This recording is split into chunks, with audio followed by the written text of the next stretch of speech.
जय हिंद साथियों, आपका अपने यूट्यूब चैनल में हार्दिक स्वागत है। साथियों, जैसा कि आप जानते हैं, मतदान समाप्ति के बाद पोलिंग पार्टी को अर्थात पीठासीन अधिकारी को जो है अभिलेखित मतों का लेखा तैयार करना होता है। इसके लिए प्रारूप 17 गा को भरना होता है। तो साथियों, हम जानते हैं कि लोकसभा चुनाव को लेकर अभिलेखित मतों का लेखा हम किस प्रकार से तैयार करेंगे। सबसे पहले लिखा है निर्वाचन क्षेत्र से, अर्थात जिस लोकसभा के लिए निर्वाचन हो रहा है उसका क्रमांक और नाम आपको यहाँ पर भर देना है।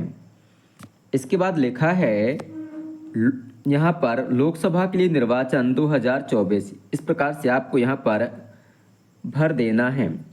इसके बाद है मतदान केंद्र का क्रमांक और नाम, जहाँ पर आपकी ड्यूटी लगी हुई है उस मतदान केंद्र का क्रमांक और नाम यहाँ पर इस प्रकार से भर देना है।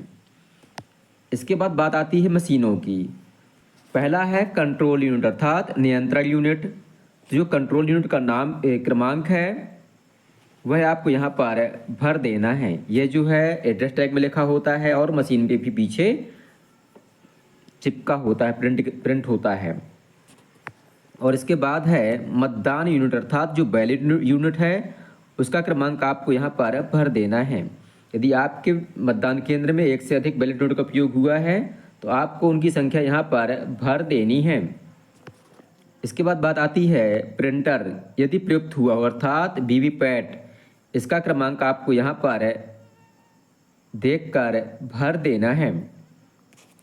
अब जो है बात आती है नंबर 1 पे लिखा है मतदान केंद्र को नियत निर्वाचकों की कुल संख्या अर्थात चिन्हित प्रति के अनुसार आपके मतदान केंद्र में या आपके मतदान केंद्र हेतु कुल कितने मतदाता निर्धारित किए गए हैं। तो इसमें जो है इस मतदान केंद्र पर कुल मतदाता थे 716 चिन्हित प्रति के अनुसार, और 4 एडीसी थी अर्थात कर्मचारियों ने 4 वोट डाले हैं एडीसी के माध्यम से। एडीसी कहलाता है इलेक्शन ड्यूटी सर्टिफिकेट। तो इसके माध्यम से जो है मशीनें वोट डाले जाते हैं।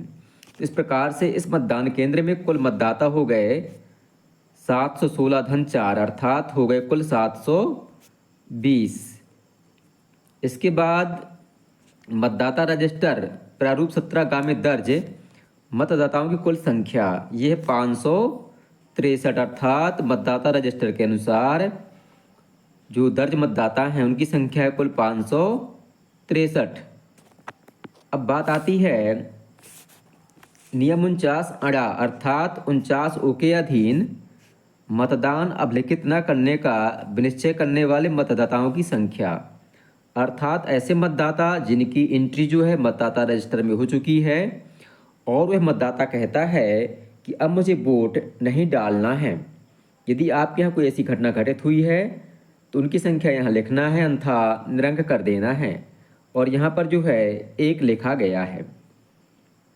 इसके बाद बात आती है नियम 49 डा अर्थात 49 एम के अधीन मतदान करने के लिए अनुज्ञात ना किए गए मतदाताओं की संख्या, अर्थात कोई मतदाता आता है और वह जो है निर्वाचन प्रक्रिया का उल्लंघन करता है और कहता है कि मुझे फला पार्टी को वोट देना है, मुझे तो फला अभ्यर्थी को वोट देना है।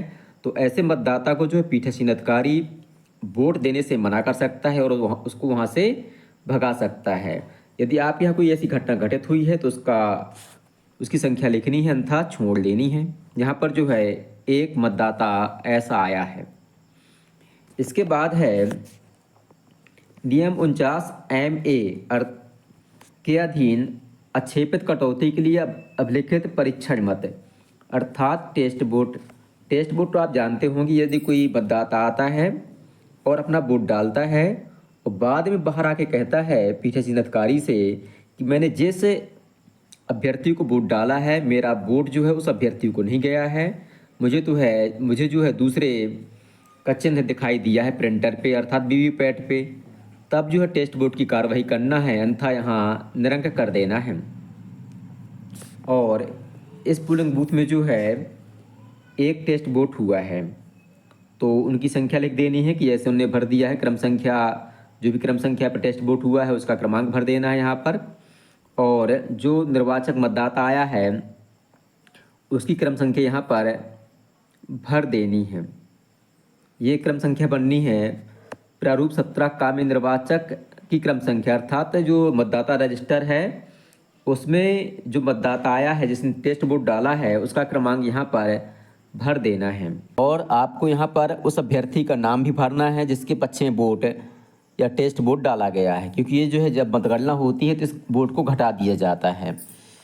तो उन्होंने बताया कि उस जो अभ्यर्थी है उसका नाम XYZ है और उसकी क्रम संख्या है 2 नंबर और उसके पक्ष में वोट डाले गए हैं 1। तो जो 1 वोट है गणना के समय इसको घटा दिया जाएगा। इसके बाद है मतदान मशीन के अनुसार अभिलेखित मतों की कुल संख्या, यहाँ पर है 561।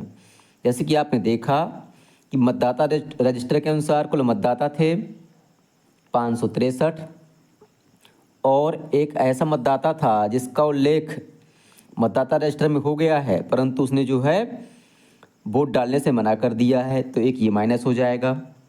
और एक ऐसा मतदाता आता है जो मतदान प्रक्रिया को उल्लंघन करता है, तो उसको पीठासीन अधिकारी ने जो वोट डालने से मना कर दिया है, तो एक मतदाता ये हो गया। इस प्रकार से कुल 2 मतदाता ऐसे हैं जिनका वोट मशीन में नहीं गया है, परंतु जो ये टेस्ट वोट है ये मशीन में गया है। इसलिए हम जो है 563 में केवल 2 वोट माइनस करेंगे, ये माइनस नहीं होगा, ये माइनस होगा केवल मतगणना के समय।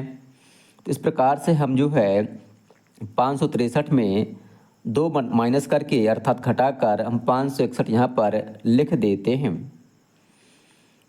इसके बाद लिखा है क्या मध्य 6 के सामने अर्थात इस कॉलम के सामने जो है इस पंक्ति के सामने यथादर्शित मतों की कुल संख्या मध्य 2 के सामने यथादर्शित मतदाताओं की कुल संख्या घटा मध्य 3 के सामने दर्शित अभिलेखित मतों का विनिश्चय न करने वाले मतदाताओं की संख्या घटा मध्य 4 के सामने मतदाताओं की कुल संख्या मेल करती है। अर्थात हमें देखना है कि यहाँ पर लिखा है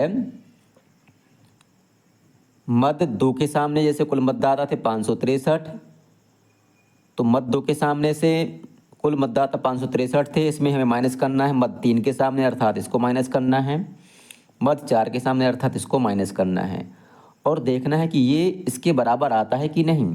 तो जैसे कि आपने देखा कि 563 माइनस 2 आ गया 561, तो क्या ये संख्या मेल करती है या कोई फर्क पाया गया है? तो आपको यहाँ लिख देना है हाँ मेल खाती है। इसके बाद है उन मतदाताओं की संख्या जिनको नियम 49 के अधीन टेंडर वोट जारी किए गए हैं। यदि आपके यहाँ टेंडर वोट होता है अर्थात निबद्धत मतपत्र होता है तो यहाँ भरना है, अन्यथा छोड़ देना है। टेंडर वोट आप जानते हैं कि जैसे मतदान अधिकारी क्रमांक 1 की गलती से कोई मतदाता जो है आता है और वह मतदाता जो है अपना वोट न डाल के किसी दूसरे का वोट डाल के चला जाता है। इसके बाद जब सही मतदाता आता है तो उसके कॉलम में मतदान अधिकारी क्रमांक 1 के द्वारा क्रॉस का चिन्ह या लाइन खींच दी गई अर्थात उसका वोट डल गया है ये बताया गया है। तब जो है हमें टेंडर वोट की कार्रवाई करनी है। जो टेंडर वोट होता है ये जो है बैलेट पेपर के माध्यम से डाला जाता है और इसको अलग लिफाफे में रखा जाता है। यदि आप यहाँ कोई ऐसी घटना हुई है तो यहाँ लिखना है, अन्यथा छोड़ देना है।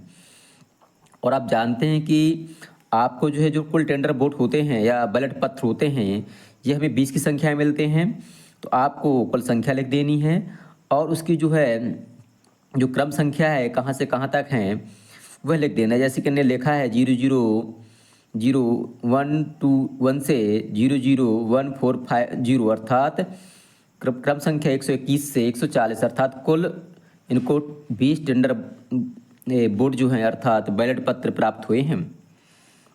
इसके बाद आगे लिखा है निर्वाचकों को जारी किए गए अर्थात मतदाताओं को जारी किए कितने किए गए हैं 2। तो आपको जो है क्रम संख्या ऊपर से अर्थात ऊपर से ही हमें इनको जारी करना है। तो क्रम संख्या 121 और 122 वाला मतदाता को जारी किए गए हैं। और ऐसे टेंडर वोट जो प्रयोग में नहीं लाए गए हैं, तो हमारे पास 20 थे, 2 माइनस कर दिए, कुल कितने बचे 18 है। तो कहाँ से कहाँ तक, क्रम संख्या 123 से लगाकर 140 तक, इस प्रकार से यहाँ भर देना है। इसके बाद आता है कागज की सीलों का लेखा, अर्थात जो हरित पत्र मुद्रा है उसका लेखा आपको यहाँ पर भरना है। लिखा है कि उपयोग के लिए प्रदाय की गई कागज की कुल सीलें, तो आपको जो 3 संख्या में ये प्राप्त होंगी, तो उनकी क्रम संख्या आपको यहाँ पर, जो भी क्रम संख्या है आपको यहाँ पर भर देना है। आगे लिखा है कि प्रयुक्त की गई कागज की सीलें, अर्थात जिनका उपयोग आपने किया है कंट्रोल यूनिट को सील करने में, उसको यहाँ पर भर देना है। तो इन्हें लिखा है कि 1 का हमने उपयोग किया है और उसकी क्रम संख्या ये है। आपको शुरुआत से ही पहली वाली ही प्रयुक्त करना है, और यदि कोई ख़राब हो जाती है तो आगे अलग बात है, दूसरी आप प्रयोग कर लें। कोशिश करना है कि आपको जो पहले नंबर की है या जिसका क्रमांक शुरुआत में है उसको आपको यूज करना है। आगे लिखा है कि रिटर्निंग ऑफिसर को वापस की गई अप्रयुक्त कागज़ की सीलें, तो हमें 3 मिली थी, 1 का उपयोग कर लिया, 2 हम वापस करेंगे, तो उनकी क्रम संख्या आपको यहाँ पर भर देना है। इसके बाद है नष्ट हुई कागज़ की सीलें, यदि कोई हो, यदि या कोई कागज़ की सील ऐसी है जिसको आपने जो है मशीन सीलिंग करते हुए कोई फट गई है या ख़राब हो गई है, तो उसकी संख्या यहाँ पर भर देनी है, उसका क्रमांक भर देना है। यदि ऐसा कुछ नहीं हुआ तो आपको यहाँ पर नील भर देना है। इसके बाद आपको जो है यहाँ पर जो एजेंट्स होते हैं या मतदान अपकर्ता होते हैं उनके हस्ताक्षर ले लेने हैं। इस प्रकार से आप जो हैं अपना मतपत्र लेखा तैयार कर सकते हैं। इसके बाद आपको यहाँ पर दिनांक डालना है, स्थान डालना है। यहाँ पर जो है पीठासीन अधिकारी जो है अपनी सुवर्णक सील लगाएगा और अपने हस्ताक्षर करेगा। तो इस प्रकार से जो अभिलेखित मतों का लेखा है आपको तैयार करना है। सबसे पहले यहाँ पर जो नॉर्मल एंट्री उसको कर लेना है। यहाँ पर आपका मतदाता का बूथ क्रमांक भर देना है, उसका नाम भर देना है। इसके बाद कंट्रोल यूनिट, मतदान यूनिट भर देना है। यहाँ पर जो है प्रिंटर का नंबर भर देना है। और जैसे कि हमने पहले बतलाया है, इस प्रकार से अभिलेखित मतों का लेखा तैयार कर लेना है। मुझे विश्वास है को आपको जानकारी पसंद आई होगी। जानकारी पसंद आई हो तो वीडियो को लाइक करें, अपने साथियों के साथ शेयर करें और हमारे चैनल को सब्सक्राइब करना ना भूलें। धन्यवाद।